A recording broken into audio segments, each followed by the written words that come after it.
Nelson Mandela was a well-known South African anti-apartheid activist during the 1990s. Although originally a pacifist, Mandela began to advocate campaigns against the government and was ultimately arrested in 1962. Nelson Mandela died in 2013, although many believe he actually died in the 1990s in prison. How do you remember it? The first theory for explaining this phenomenon comes from Fiona Broom's Mandela effect, the theory that there was a parallel universe where collective memories had actually existed, but now our two universes have merged. Broom termed this phenomena when she realized that she had a false memory that Nelson Mandela died during the 1990s in prison, when he actually died in 2013. In fact, she wasn't the only one.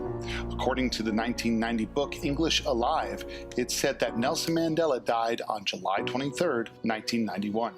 Another example of this effect is in a series of children's books that you may have read. The Bernstein Bears is a series of children's books created by Stan and Jan Bernstein. The books feature a family of grizzly bears who generally learn a moral or a safety-related lesson in the course of each story. There has been a recent controversy over the spelling of Bernstein. Is it Bernstein or Bernstein? We asked groups of students and adults. Bernstein. Stein.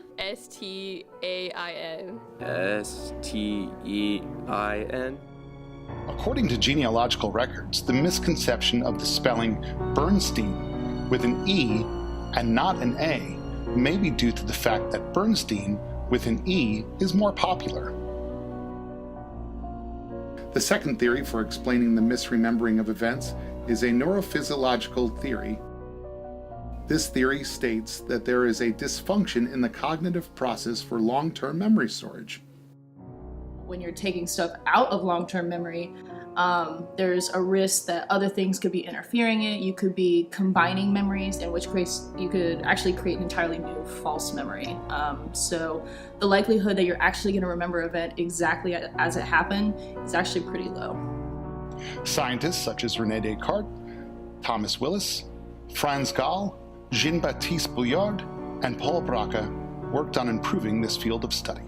Our memory is really fragile, as you can probably already tell, and I can essentially create a false memory based off of anything. If I can make you believe something happened when it really didn't, which is kind of scary in a lot of ways, but that's just how basic and, like I said, fragile our memory actually is.